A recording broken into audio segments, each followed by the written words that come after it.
Breaking news. Commercial సిలిండర్ల కొరత నేపథ్యంలో కొన్ని రెస్టారెంట్లలో కట్టెల పొయ్యిపై వంటలు మొదలయ్యాయి. ఇరాన్ యుద్ధం నేపథ్యంలో గ్యాస్ కొరత ఏర్పడిన విషయం తెలిసిందే. ఈ క్రమంలో కొన్ని గ్యాస్ ఏజెన్సీలు హోటళ్లకు కమర్షియల్ సిలిండర్ల సరఫరా నిలుపుదల చేశాయి. కొందరికి మాత్రం పాత స్టాక్ ఉండడంతో ఎలాగోలా 2 రోజులు నెట్టుకొచ్చారు. స్టాక్ లేని వారు కట్టెల పొయ్యిపై వంటలు చేయడం ప్రారంభించారు. మరికొందరు సుదూర ప్రాంతాల నుంచి గ్యాస్ తెచ్చుకొని రెస్టారెంట్లను నడుపుతున్నారు. మరింత సమాచారం మా ప్రతినిధి కావ్య అందిస్తారు. కావ్య, ఎక్కడో ఇరాన్, మరెక్కడో అమెరికా, 2 దేశాల మధ్య జరుగుతున్న యుద్ధం పరిస్థితి వల్ల మన దేశంపై ఎఫెక్ట్ పడుతుంది. ముఖ్యంగా మన ప్రాంతాలలో చూసినట్లయితే ఇటు విజయవాడ కావచ్చు, అటు హైదరాబాద్ కావచ్చు, దాదాపు రెస్టారెంట్లు మూసివేసే పరిస్థితి, మరలా కట్టెల పొయ్యిపై వంటలు ప్రారంభిస్తున్న పరిస్థితి ఎట్లా ఉంది? స్వర్ణ, అయితే ఇక్కడ గ్యాస్ సంబంధించిన కొరత 2 సెక్టార్స్ అండ్ ఈ 2 డిఫరెంట్ కనెక్షన్స్గా మనం చూసుకోవాలి. ఒకటి డొమెస్టిక్ పర్పస్ వాడే వాళ్ళకి అయితే ఒక రాంగ్ ఇన్ఫర్మేషన్ పోతుంది అండ్ దాంతోపాటు ఒక రాంగ్ న్యూస్ పోవడంతో డొమెస్టిక్ పర్పస్ యూటిలైజ్ చేసుకునే వాళ్ళందరూ కూడా ఒక టెన్షన్ వాతావరణంలో ఉన్నారు. సో డొమెస్టిక్ సంబంధించిన గ్యాస్కి సంబంధించి ఎటువంటి కొరత లేదు అండ్ వాళ్ళు ఇబ్బంది పడాల్సిన అవసరం అంతకన్నా లేదు. అంటే ఇంట్లో వినియోగించే గ్యాస్ సిలిండర్స్ ఏదైతే ఉంటుందో 14 కేజీలకు సంబంధించిన సిలిండర్, వాటి గురించి టెన్షన్ పడదు. సో ఇక్కడ కొరత సమస్య హోటల్ క్లోజ్, హాస్టల్ క్లోజ్కి సంబంధించిన సమస్యలు కమర్షియల్ గ్యాస్కి సంబంధించి స్టార్ట్ అయ్యాయి. అయితే ఇప్పటికీ మనం నిన్నటి నుంచి హైదరాబాద్లో చూస్తున్నాం, తెలంగాణలో చూస్తున్నాం అండ్ ఇవాళ నుంచి ఏపీలో చూస్తున్నాం. కానీ ఈ ఇష్యూ ఆల్రెడీ స్టార్ట్ అయిపోయి 4 రోజులు గడుస్తుంది. అటు చెన్నైకి సంబంధించిన హోటల్స్ 20% క్లోజ్ అయినాయి అండ్ ముంబైలో 25% క్లోజ్ అయిపోయినాయి అండ్ బెంగళూరు హబ్గా ఉంటుంది ఫుడ్కి. సో అక్కడ కూడా ఇప్పటికే 25% ఆఫ్ రెస్టారెంట్స్కి ఫ్లెక్సీలు అతికించిన పరిస్థితి మనం చూడాల్సిన సిచ్యువేషన్. సో అది హోటల్ ఇండస్ట్రీకి సంబంధించి. సో సైమల్టేనియస్గా ఇప్పుడు మనం హైదరాబాద్, తెలంగాణ గురించి మాట్లాడితే ఓవరాల్ తెలంగాణలో అటు హోటల్స్ కావచ్చు, ఇటు రెస్టారెంట్స్ కావచ్చు 25,000 ఉన్నాయి. సో 25,000కు సంబంధించిన ప్రతి రెస్టారెంట్ అండ్ హోటల్స్కి ఆప్షన్ లేదు, వాళ్ళు ఖచ్చితంగా కమర్షియల్ వినియోగించాల్సిందే. అయితే ఇక్కడ కమర్షియల్లో కూడా మళ్ళీ 2 గ్యాస్ సిలిండర్స్ ఉంటాయి. ఒకటి 19.5 కేజెస్, ఇంకొకటి 47 కేజెస్. అయితే 5 స్టార్ హోటల్స్, రెస్టారెంట్స్ అని అనుకుంటాం కదా, వాళ్ళు 47.5 కేజెస్ది వాడుతుంటారు. ఇన్ జనరల్గా మిగతా వాళ్ళు చిన్న కమర్షియల్ యాక్టివిటీస్ ఉండే వాళ్ళు మాత్రం 19 కేజెస్ సిలిండర్స్ వాడుతుంటారు. సో ఇప్పుడు వీళ్ళకి వచ్చిన తిప్పలల్లో ఏంటంటే సిలిండర్ బుకింగ్.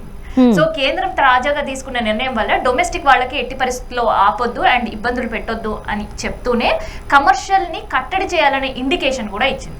సో కేంద్రం ఆదేశాలు జారీ చేయడం, అక్కడ నుంచి గ్యాస్ ఏజెన్సీకి రావడం అండ్ ఆ గ్యాస్ ఏజెన్సీస్ వాళ్ళు దాన్ని స్ట్రిక్ట్గా ఫాలో చేస్తున్నారు. గ్యాస్ కొరత అనే వార్త వినిపించినప్పుడు మా వరకు రాదు అని హోటల్ రెస్టారెంట్లు అనుకున్నప్పటికీ ఇప్పుడు వాళ్ళని కూడా తాకేయి. సో ఒక పక్క కొడుతున్నప్పుడు వాళ్ళు బ్లాక్ మార్కెట్లో కొనే ప్రయత్నాలు చేశారు. సో ఆల్రెడీ కేంద్రం రేటు పెంచింది. గతంలో 2,100కు మాత్రం వచ్చే సిలిండర్ కేంద్రం రేటు పెంచడంతో అది 2,500కు కొనాల్సి వచ్చింది. 4,800 ఉండే సిలిండర్ కాస్త కేంద్రం రేటు పెంచిన తర్వాత వాళ్ళు 5,500కు కొనాల్సి వచ్చింది. కానీ అక్కడ కూడా ఒక కృత్రిమ కొరత సృష్టించారు. బ్లాక్ మార్కెట్ స్టార్ట్ అయింది. సో బ్లాక్ మార్కెట్ స్టార్ట్ అయిన తర్వాత ఈ 2,500 రూపాయల సిలిండర్ ఏదైతే ఉందో అది ఏకదం రేటు పెరిగింది, 3,000 వరకు కూడా ఉంది. అండ్ ఏదైతే 4,000 చిల్లర సిలిండర్ ఉందో అది మార్కెట్లో కన్వర్గైన పరిస్థితి. ఇప్పుడు ఏకంగా ఎంత కొరత ఉంది అంటే మార్కెట్లో డీలర్లకి బ్లాక్లో మేము కొంటాము, 4,000 సిలిండర్ 10,000కైనా మేము కొనడానికి రెడీ అని చెప్పిన ఇండికేషన్ ఇచ్చినా కూడా సిలిండర్స్ లేవు అంటున్నారు. ఏజెంట్లు ఫోన్లు ఎత్తని పరిస్థితి. అయితే ఇక్కడ గ్యాస్ కొరతతోటి షట్ డౌన్ అయిన సిచ్యువేషన్స్ కనిపిస్తున్నాయి. అయితే అరా కొరగా రెస్టారెంట్లు, హోటళ్ళు నడపాలి అనే డెసిషన్స్ తీసుకునే వాళ్ళు మెనూన్ అంతా కూడా షార్ట్ లిస్ట్ చేసుకున్నారు.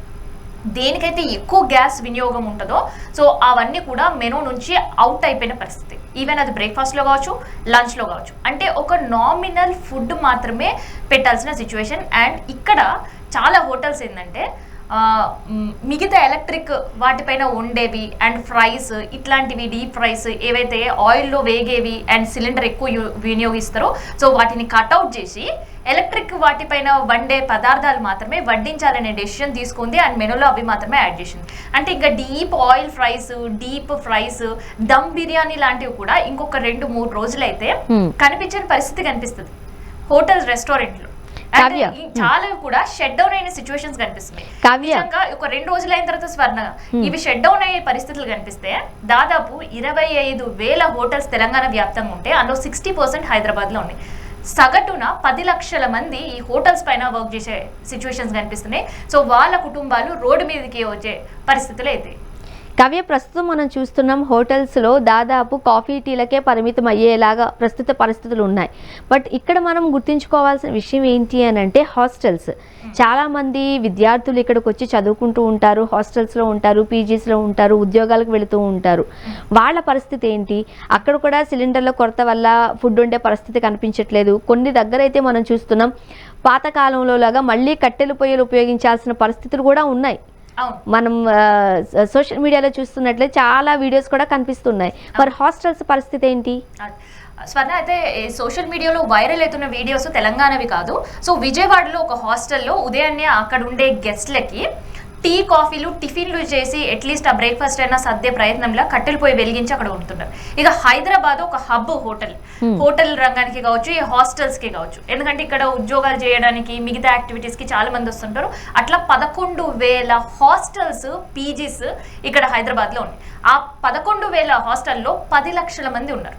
ఎగ్జాక్ట్ 10 lakhs మెంబర్స్ గెస్ట్లు మన హైదరాబాద్లో ఉన్నారు. సో హైదరాబాద్లో తెలంగాణ జిల్లాలకు సంబంధించి, తర్వాత ఏపీ నుంచి, ఇతర రాష్ట్రాల నుంచి వాళ్ళు ఉన్నారు.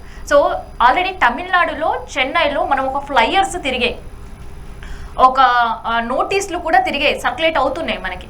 సో వాళ్ళు అక్కడ ఏం చేస్తున్నారు అంటే హోటల్లో టీ కాఫీ బంద్, డీప్ ఫ్రైస్ బంద్, బ్రేక్ఫాస్ట్కి వచ్చేసి మేము చపాతీ ఇవ్వలేము, పూరి పెట్టలేము, పెసరట్టు, దోశ మా నుంచి ఎక్స్పెక్ట్ చేయొద్దు. అండ్ దాంతోపాటు ఏదైతే లంచ్ ప్రొవైడ్ చేస్తారో ఆ లంచ్లో మేము ఒక పచ్చడి, చారు, లేదంటే పచ్చడి, సాంబారు, నార్మల్ రైస్ మాత్రమే పెడతాం, ఫ్రై కర్రీస్, మసాలా కర్రీస్ మా తరం కాదు అని మాత్రం అక్కడ సర్క్యులేట్ అయింది. అదే సీన్ మన హైదరాబాద్లో కనిపించింది. అదొక 2 రోజులు గడిచిందో లేదో ఇంకా ఇవాళ నుంచి చాలా హాస్టల్స్లో మెనూ పూర్తిగా తగ్గించడంతో పాటు బ్రేక్ఫాస్ట్ పెడితే లంచ్ పెడితే డిన్నర్ పెట్టాం అని ఇంకొన్ని అసలు ఇంకా మెస్ గురించి మాతోటి ఎక్స్పెక్టేషన్స్ పెట్టుకోవద్దు, మీరు బయటే తినండి అని చెప్పేసి మెస్కి తాళం వేసిన హాస్టల్స్ ఇంకొన్ని. ఇక్కడ సెల్ఫ్ కిచెన్ ఫెసిలిటీస్ కొన్ని ఇస్తాయి లగ్జరీస్గా ఉండే. సో లగ్జరీస్గా ఉండే హాస్టల్లో పర్ హెడ్ వాళ్ళు 5,000 వసూలు చేస్తుంటారు. 5,000 నుంచి కొన్ని సందర్భాల్లో 9,000 వరకు ఉంటుంది. అట్లాంటి టైంలో వాళ్ళకి సెల్ఫ్గా కుక్ చేసుకునే అవకాశం ఇస్తుంది. అసలుకి ఇక సెల్ఫ్ కుకింగ్ అనే మాట కూడా హాస్టల్స్లో లేదు. అంటే ప్రతినిత్యం ఒక హాస్టల్లో ఒక 30 మంది స్టూడెంట్స్ ఉన్న దగ్గర ఒక కమర్షియల్ గ్యాస్ కనుక వాళ్ళు యూజ్ చేస్తే సో వాళ్ళకి 2 days యూజ్ అవుతుంది. 2 రోజుల వరకు కమర్షియల్ గ్యాస్ ఉంటుంది. 3వ రోజు మళ్ళీ సిలిండర్ తీసుకుంటారు, యథావిధిగా కంటిన్యూ అవుతుంది. అదే ఒక 150 నుంచి 200 మంది గెస్ట్ ఉండే హాస్టల్లో కమర్షియల్ సిలిండర్ ఒక్క రోజుకి మాత్రమే పరిమితం అయ్యే పరిస్థితి ఉంటుంది. సో అది కూడా అటు ఇటుగా వాళ్ళు నడిపిస్తారు. సో అదే వీకెండ్స్లో వంట చేయాలంటే ఒక్క కమర్షియల్ సిలిండర్ కూడా వీళ్ళకి సరిపోదు. సో అంత యూటిలిటీ ఎక్కువ ఉంటుంది కమర్షియల్ సిలిండర్స్కి సంబంధించి. కానీ ఇప్పుడు దానికి భిన్నమైన పరిస్థితులు వీళ్ళని తాకడం, బ్లాక్లో కొనాలన్నా కూడా సిలిండర్లు అందుబాటులో లేకపోవడంతో షట్ డౌన్ చేస్తున్నారు. కరోనా టైంలో పాండమిక్ చేసినారు, ఇప్పుడు పానిక్ సిచ్యువేషన్స్ కనిపిస్తున్నాయి హాస్టల్స్ల పరిస్థితి. ఎస్, చూద్దాం కావ్య మరి ఏం జరగబోతుందో. Thank you so much. ఇది ప్రస్తుతానికి మనం చూస్తున్నట్లే హైదరాబాద్లో పరిస్థితి. గ్యాస్ కొరత కారణంగా చాలా వరకు కొన్ని హోటల్స్, చిన్న చిన్న హోటల్స్ అయితే దాదాపు మూసివేసే పరిస్థితి, మరికొన్ని హోటల్స్లో ఓన్లీ టీ కాఫీలకు మాత్రమే పరిమితం చేశారు. అండ్ ఈ సందర్భంలో రెస్టారెంట్ వాళ్ళు కూడా ఫుడ్కి సంబంధించి ధరలు పెంచినట్లుగా మనం చూస్తున్నాం. ఇక చదువుకునే పిల్లలు, పీజీ హాస్టల్స్లో ఉండే వాళ్ళ పిల్లల పరిస్థితి అయితే వర్ణనాతీతం. దోశ, పూరి ఇవన్నీ ఏవీ లేకపోయినా పర్లేదు, కానీ అట్లీస్ట్ ఒక లంచో బ్రేక్ఫాస్టో ప్రొవైడ్ చేస్తే మేము ఆఫీస్కి వెళతాం, లేదు అని అంటే చదువుకోవడానికి వెళుతున్నామనే దీన పరిస్థితుల్లో పిల్లలు ఉన్నారు. కాబట్టి ఖచ్చితంగా అయితే ఇది డొమెస్టిక్గా ఇబ్బంది లేదు, కమర్షియల్గా మాత్రమే ఇబ్బంది అంటున్న నేపథ్యంలో చూడాలి ఇంకెన్ని రోజులు టైం పడుతుందో. బట్ రోజుల్లోనే ఈ ప్రాబ్లం అయితే సాల్వ్ అయిపోతుందని చెబుతున్నారు అధికారులు. ఇంకొన్ని రోజులు వెయిట్ చేయాలేమో, చూద్దాం.